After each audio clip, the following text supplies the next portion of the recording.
So I think we have to have some sort of resolution of some of this, at least an initial pass on the things that are urgently pressing on your minds at this point. We have plenty of time tomorrow as well for a second session on this, but let's at least get some of this resolved. So let's try some of the folks who haven't spoken yet. Nita, do you want to start? So thanks for an incredibly interesting panel of discussions. I guess it wasn't a panel, but individuals. I wanted to start with a question for you, Sam, on your resolution that there are moral truths that we should be able to turn to, and specifically with some of the examples that you threw out, right? So one of the examples you used was, does forcing women to wear burqas have any increase in net happiness? And the second one was that cruelty is wrong and something that we can all agree upon. And they're quite different in their claims, right? One is a general claim and one is a quite specific claim. And I would guess that you would have a hard time getting agreement on the first, which is a more specific claim, that there would be quite a diversity of opinion on that one. And more likely to get acceptance on the second one, that cruelty is wrong, and yet quite a diversity of opinion as to what cruelty would mean.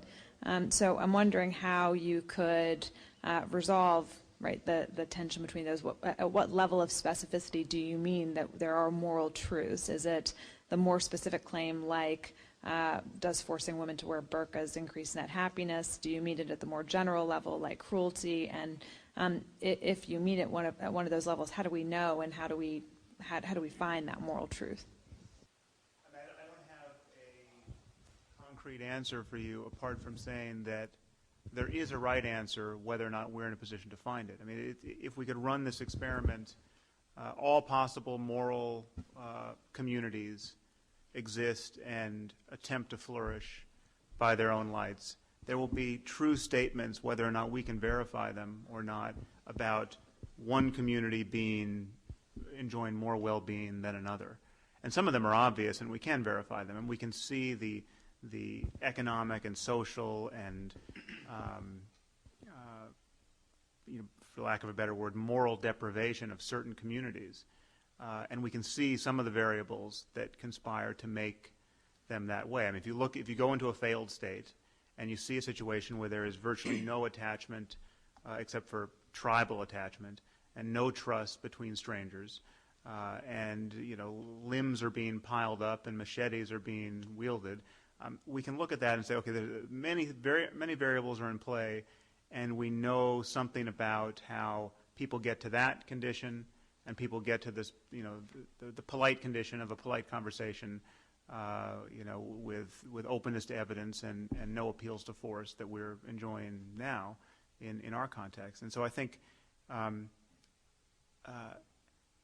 we'll know much more about the details as we know more about the physical basis of human flourishing. And I think that, again, I mean, once you agree that morality relates to the well-being of conscious creatures like ourselves, then all the hard work is still ahead of you. I mean, that doesn't answer the question, what is eudaimonia, ultimately? And if we can actually manipulate our own nervous system, 100 years from now, if we can actually dial in different states of the nervous system and even dial in different moral intuitions, then the question really opens up. I mean, what is actually optimal? What will flourishing consist of if we ever arrive in such a place like that? But it's I think the ground truth we have to get to is it is about consequences in conscious experience, and it's not about superstition-based abstractions. Yeah. Could I come in on that? Could I add something? Sam, I think that there are sort of two different kinds of claims you're making. The claim that there is a moral truth, and eventually we could find it with science, is one that I think many people would find difficult to go along with. At the other extreme, your claim that sometimes we can say something, sometimes we can say that something is better or worse than something else, I think is absolutely right, and I'm certainly with you on that. So when you point to a failed state where there is no trust, no government, no care for children, where people are forced by others who have no concern for them to do things. We can agree that is bad. Power corrupts, absolute power corrupts absolutely. When you have the morality police charged with being able to do whatever they want to women with no supervision, that's bad. That's going to lead to terrible outcomes. So if you think that me and Josh Green are relativists who believe that if 3 people think something is right, that makes it right, or at least that we can't criticize it, well, no. Very few people, very few thinking people would ever endorse such a statement. But if you're going to be a moral monist and say there is a truth, and we can find it, and the way we find it is by counting up well-being, utility, then I think you're in danger of hoisting yourself on that empirical petard, because the happiest people in this country by far are evangelical Christians and Orthodox Jews, people who live in tight, according to Arthur Brooks, when he surveys, when he looks at the large-scale surveys, basically the happiest person is a gun-owning Republican Christian living in a tight community. Okay, there's a few caveats there. One is how we find out.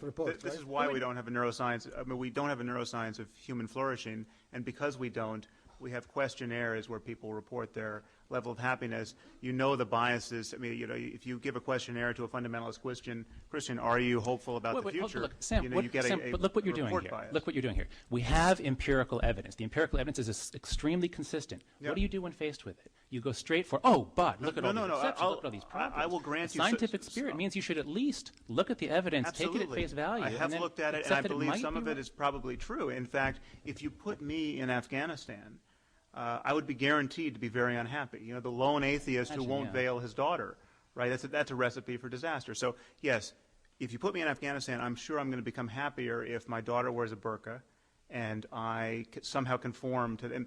And so you're talking about a study done in the United States based on conformity with a culture where 83% of people believe that Jesus was born of a virgin. If you go to Denmark, which by similar methodologies is rated the happiest country, the happiest society on the planet, they are essentially an atheistic society. So you can run it both ways. Right. So there are multiple means. There are multiple ends. And I liked that in your talk. You did say that there were like multiple maximum and minimum. I would agree with that. But you seem to have great faith in your ability to detect which ones are valid and which ones are not, based on your own intuitions.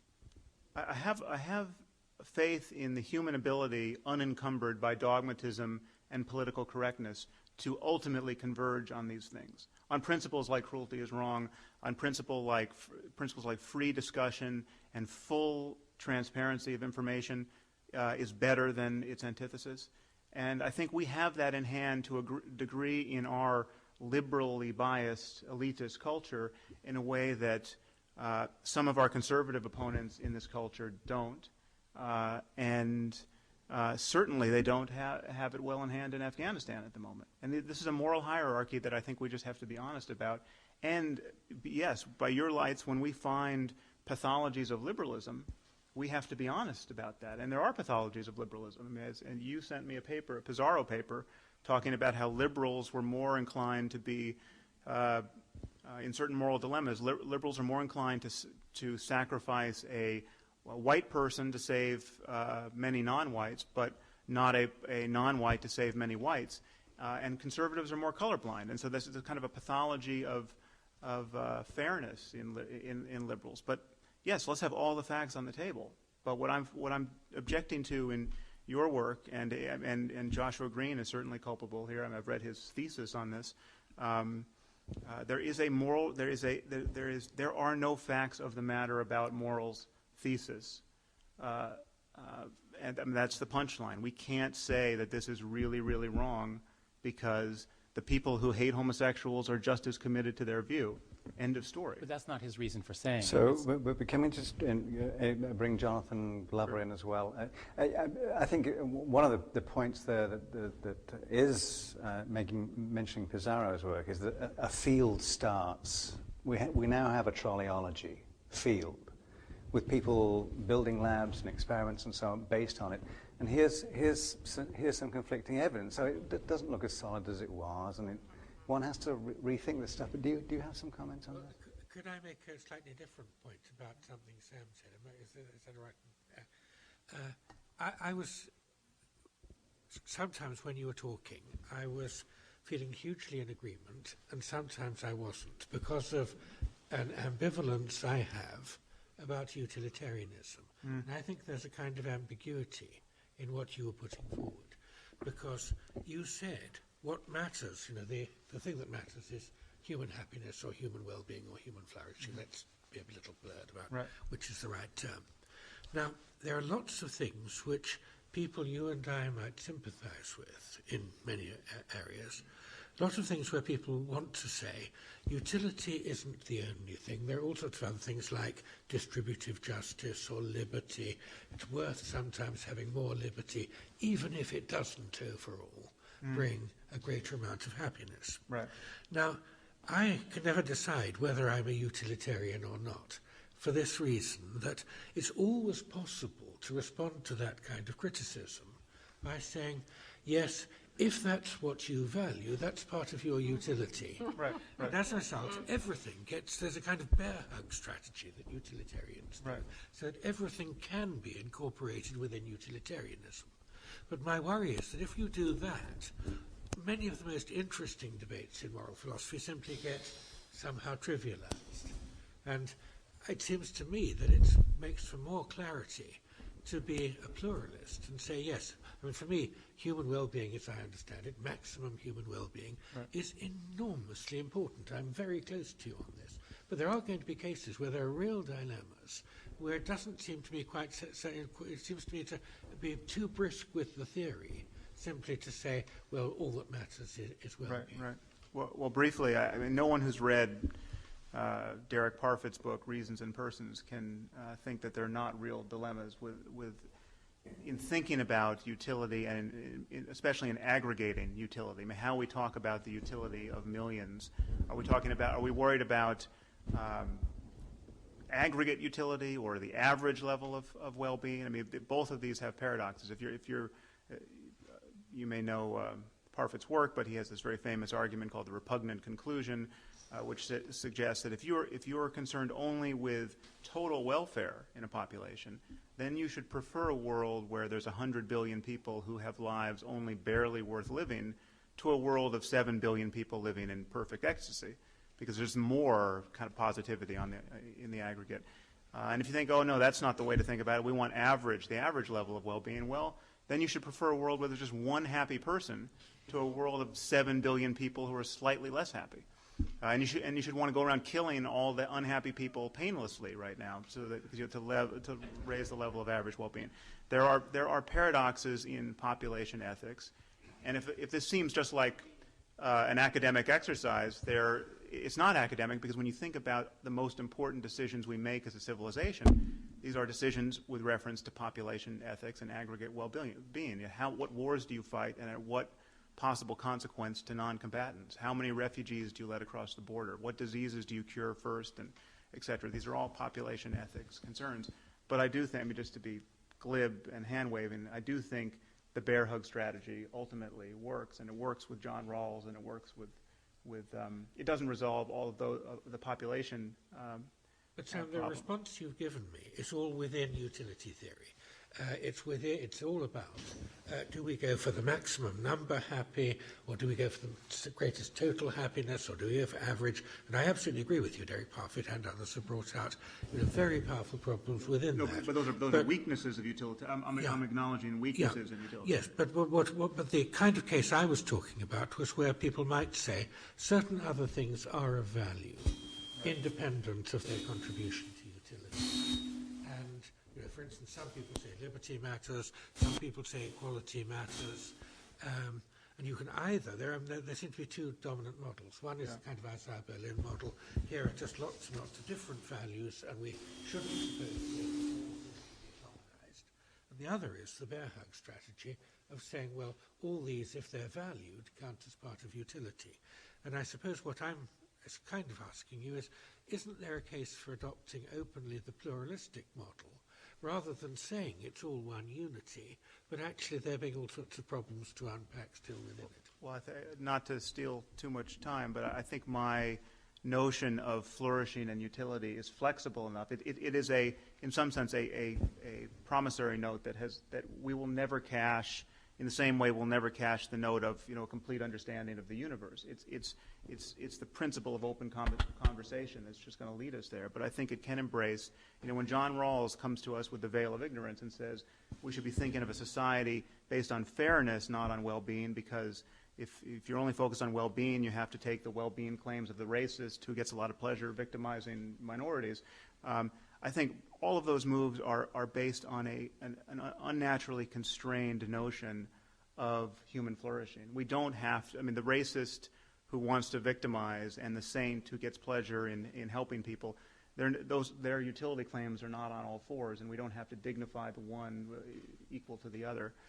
But it's a longer conversation. And I think we need to get a few more of the audience. Yeah. Okay. Short question to the entire panel. Good. I want to bring us back to the putative neuroscience foundations that you mentioned. And this is a question, informative question.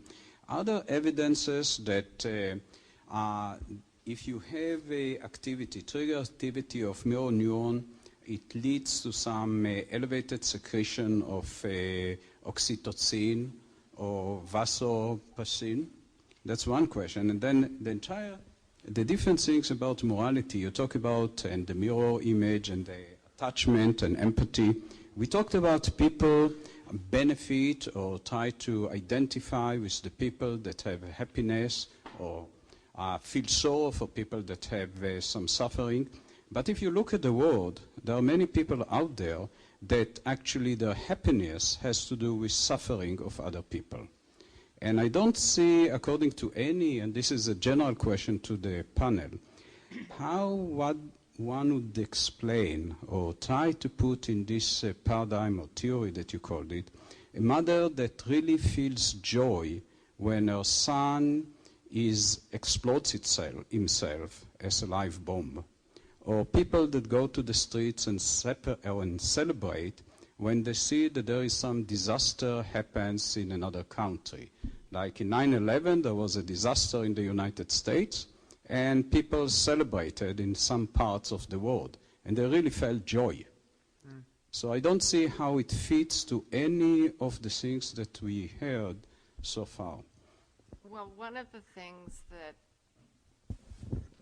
you want, that I didn't really have time to talk about, but that I think did come up in a couple of the talks, at least very briefly, is that part of what happens with social attachment, or at least a very close attachment among members of the group, is that it looks like that goes hand in glove with lethal intergroup competition. And then, so Sam Bowles' hypothesis is that part of the evolution of altruism amongst humans depends on lethal intergroup competition. The idea being that the big strong guys go and beat up the neighbors, bring back the spoils, and then you have a roughly equal division of the spoils in order to ensure loyalty thereafter. And of course, because we know about that sort of in-group, out-group hostility in the history, which actually Jonathan Glover has talked about so much, and because we know about it in tremendous detail with regard to the woodland chimps, I think Sam Bowles' hypothesis has quite a lot going for it. So it isn't really the case that we feel sympathy for all humans in distress or empathy for all humans in distress. By and large, we do for those that are within the group or those with whom we are familiar and are attached. And when bad things happen to other people, especially if they are people who dress very differently from us or look different or smell different or what have you, we often feel joy. And that just seems to be part of the biological inheritance. Now, that isn't to say that it can't be changed, and there are ways of, as they say, incentivizing decreases in hostility between groups. But it does look like both the close attachment we have to one another within the group and this very easy hostility that Zimbardo describes so well in these simple psychological experiments, that's part of the package. crappy as it is. And So we're not wonderful. I mean, we're this mixed thing. the, Yeah. Okay. Well, no. yeah, I mean, it's the same sort of thing. I mean, she feels a certain kind of joy because well, I mean, I'm sure Sam can speak to this better than I. Why does she feel joy, Sam? But I think we should acknowledge that there are pathological, okay. in a larger context, there are pathological forms of happiness. Happiness isn't the full story. I mean, I have no doubt that the suicide bomber, before he presses the button, is feeling some kind of religious ecstasy. He has worked himself up into a frenzy of belief. So ecstasy, in that context, can't be the answer at the back of the book of, this is, this is what eudaimonia is. The challenge is to build a global civil society where most of us can flourish most of the time. And clearly suicide bombing is not the greatest strategy for that. Yeah, there's also a literature on this if you want. I mean, you can talk to your artists, but there's a literature on some of this stuff. Tanya Singer some years ago did some work on what was essentially the neural correlates of Schadenfreude, which is what you're talking about. And Naomi Eisenberger at UCLA did some work on essentially what is shunning, that when somebody's involved in a game, in a scanner, and they're left out of the action, you can see pain areas lighting up, being left out. It's first sort of neural correlates of shunning, in my view. I'd just like to add one point here, that if you think that morality is about harm and suffering, then you have all these puzzles and problems. How can people enjoy harm and suffering? My view, and I think it probably would go along with Peter's, is you should really first and foremost think of morality as a team sport. Morality is about binding teams together to compete with others. When Pat refers to the Sam Bowles hypothesis, the basic idea is if there wasn't war, there probably would not have been religion or cooperation or society. So war, religion, cooperation, those all come together to help us compete and do terrible things to other groups. I don't think we particularly like it when bad things happen to people who are simply different. It's not just that they're different. It needs to be that they are our enemies. And the most savage kinds of violence, or certainly suicide bombing, seems to come about overwhelmingly, according to at least Robert Pape's study of suicide bombers, comes about overwhelmingly when a culture that is different religiously has military force on the ground in your sacred homeland. It's like if a fist is punched into the beehive, yeah, some bees will go sting it. I'm not defending that this is a good thing. I'm just saying this is part of the dynamics that led to the rise of civilization. At some point, I actually plan to do, this is on, at some point I'd hope to do a program called This Is Your Brain on comedy. One of the reasons is that I read an Umberto Eco essay some time ago, and he was trying to figure out what the adaptive advantage was of not just humor, but of actually comedy. And reading around that area and thinking about it, I was looking at also The Art of the Novel by Milan Kundera, and he talks about the same sort of thing, that he has a huge suspicion of cultures or people who are incapable of laughing at things. I'm thinking now about the cartoons. I'm thinking about people who, because a poor English teacher named a teddy bear Mohammed was about to be flayed, or it seems to be that if we could find some way of getting slightly more humor into these things, that it might be just a little bit more interesting. But although, ironically, exposure to comedy made subjects more likely to push the man in the trolley experiment. Yeah. So Bill Maher is in deep trouble. If you're in a good mood, you're willing to push the fat guy in front of the train. Well, there we go. So, I didn't say I had an answer. I said I was interested in utilitarian. exploring. Has anybody seen Religulous? Was it good? Oh, okay. Oh, really? Review of one. Somebody else was down here? Paul used to have it. Paul Zach. I did. Hi, it's Paul Zach. I want to suggest, hi everybody. I want to suggest a way out of this corner of what is the right metric, and that is convergent evidence. So we've looked at an enormous number of societies and correlated trust levels with basically everything we could think of, and you find the highest correlation of about 100 variables with self-reported rates of happiness. So high trust countries are happy countries. Okay, that also goes strongly with low levels of inequality and low levels of infant mortality and religious tolerance and freedom. These all run together. So I think we can say, even in these societies, if there is the occasional riot or someone blows himself up, that's kind of an anomaly. That's pathological. If the thrust is towards greater happiness, greater prosperity, greater freedom, more free press, perhaps comedy. So I think that's the way out of it. We don't need an absolute metric. I'm going to say, here's the one measure. So everything kind of runs together. So these are the countries like Denmark and Sweden and Norway. Everything seems to be kind of running in the right direction. And the second issue about, I know one of Professor Churchland's students is a colleague of mine, Bill Casebear, and many suicide bombers are, of course, drugged, and he told me that recently. So they really are fairly drugged out. So I'm not sure they're ecstatic when they blow themselves up. Well, I think that's, I would dispute that claim, but yeah, I mean, there's, a couple of anecdotes goes a long way to, we are desperate to believe that this behavior is incompatible with psychological health and real religious commitment.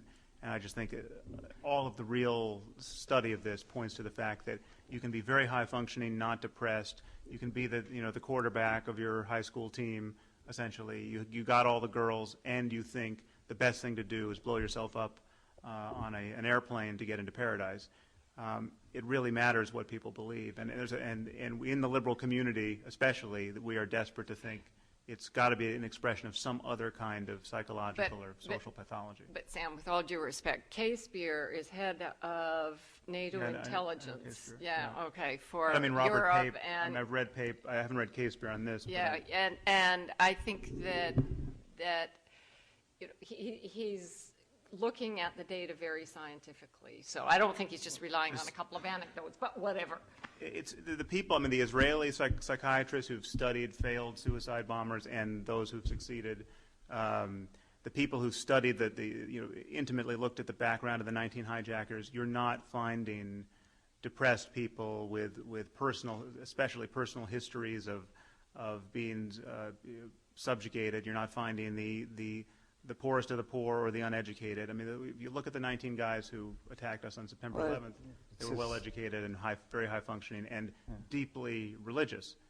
And spent all their time at the mosque talking about the pleasures that await martyrs.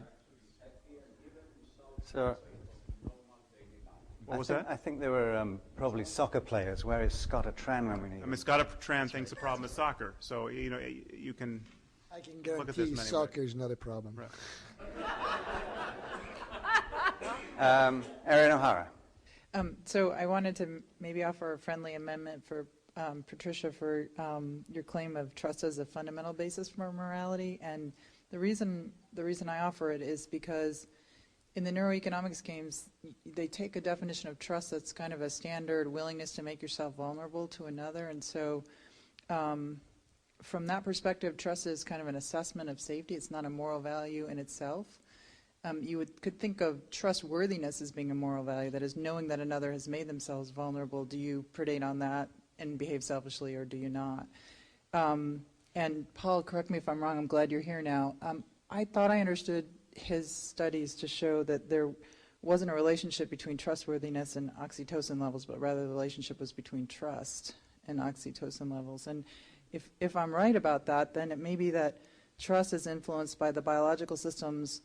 It's not itself morality, but it's sort of clearing the way for moral possibilities. Yeah, that's sort of how I think about it. That is, that the social attachment and the trust that goes along with social attachment really kind of sets the stage for the kind of problem solving that we do when we're trying to make a decision about what to do in this or that circumstance. And the fact that we are very attached to this person and want them to do well and feel bad if they feel bad and so forth is really the platform. And the trust I just think of as the kind of other side of the coin, if you like. But I take your point. I think this is a very productive point that Paul raised about trust. I think we can actually bring together some of the things that several of us have said as follows. Bird gotta fly, fish gotta swim, human gotta live in a cooperative community saturated by trust. And I think this helps explain both why the Danes come out so well and why in this country the Orthodox Jews and evangelicals come out so well, because there are many different ways to create a community of very, very high trust. The Danes managed to do it with government-level institutions that work well. In America, we're not very likely to get that anytime soon. So some communities have found other ways to do it without government. So a thought is prompted by Jonathan Haidt's quoting the golden rule, do unto others to have them do unto you.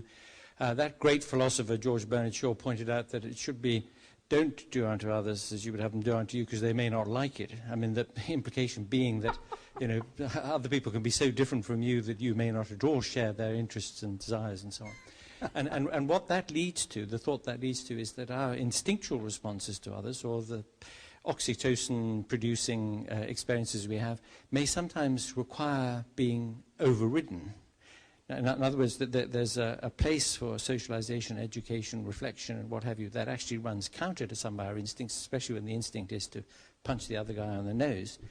So that there has to be a more complex and indirect story about how our behavior, especially when it's conscious and deliberate behavior, takes the form that it does, which goes against the story that one might tell at the neurological level. That's not to impute the fact that there has to be this neurological basis for it, but that there has to be also an added dimension. Maybe that's something that Pat could comment on. Yeah, I mean, I think that's the part of the story that you invoke the reward system to describe. So it's learning as you grow up what kinds of things are disapproved of or approved of, and what works and what you get punished for and so forth. That's how the reward system is engaged, and so that when you finally reach the golden age of 15 or whatever it is, you have a pretty good idea of the kinds of things that are going to really be damaging to your reputation, or that are going to things that you might get away with snubbing your nose at, or thumbing your nose rather, at authority and so forth. So that seems to me all part of where the reward system comes into the story. Now, I mean, I can say the reward system, but that's going to be a hugely complex story. But that's where all of that is going to fit into the picture, I think. And you're quoting Gary Marcus about genes providing a first draft. We can go into this at some other time at greater length, but even that sounds to me like too solid a product. Even a first draft has set a lot of things in place. Problem with that? Yeah, I think there's more construction going on than a first draft, but we can talk about this some other time. There's actually one piece that I just want to put in here neurologically. George. Sorry, go ahead. It links Pat's and Jonathan's presentations, because it's not just about the reward system, because we have, in the case of Psychopaths, essentially a perfect natural dissection of what I mean by morality, empathy and concerns about harm and fairness, and the best theory of the neurobiology of psychopathy at this moment is that it involves the ventromedial prefrontal cortex, but it also involves many other regions, so that it's why an injury to the brain late in life doesn't mimic real developmental psychopathy. That's something called acquired sociopathy, where you have similar problems, but not the full suite of problems of a psychopath, one of which is a predisposition to instrumental violence, where your violence is not reactive, not driven by a rage you're flying into, but just a cold, calculated victimization of other people to get what you want. And the theory of how they come to be this way is that there's amygdala dysfunction which allows them not to recognize negative affect in other people, especially sadness and fear. And the theory is that we learn our empathy gets tuned up by this punishment signal from others. Every time we transgress others in a morally relevant way, such that we provoke sadness and fear in them, that is the unconditioned stimulus that we are sensitive to, and it modifies the conditioned stimulus of our behavior. Psychopaths don't appear to have that, and then they simply learn that it becomes useful to victimize people to get various aims. Yeah, that seems it's reward and punishment. George Coop? Yeah, to that point, I was at Emory not too long ago and talking to Larry Young, and there's a great deal of overlap between the reward system the reward system that's the substrate for attachment, and the reward system associated with addiction. But the converse is also true, which speaks to the last point, which is that those same systems that I talked about on the anti-reward system, the dark side of addiction, are engaged when you lose attachment. And so a loss of attachment, like the loss of a loved one or a loss of a very dear friend, engages the same kind of opponent process that you see when you go into drug withdrawal. And so your point that you just made, Sam, is valid there, because it may be indeed that a psychopath is, that disconnect is occurring early on in life. And so it's not simply the loss of, it's not simply that their reward system didn't develop, but it may be the way their reward system reacts to the loss. And they often suffer. I mean, we heard earlier that these individuals are abused, socially deprived, and all kinds of trauma associated with early development. So it could be this kind of perturbation that sets in stage what you called it instrumental, what I have heard it called predatory violence, where there is no affect associated with it. That is every thing I've ever read about psychopathy suggests that the violence associated with psychopathy is indeed not effectively mediated. So the whole affective system is implicated in this. We're now only 1 hour over, which is some sort of minor miracle, but I think we ought to sort of draw to a close, and we can pick this up again tomorrow. Yeah. So thank you very much. Thank you to the panel. Yeah, I really liked the talk. That's good.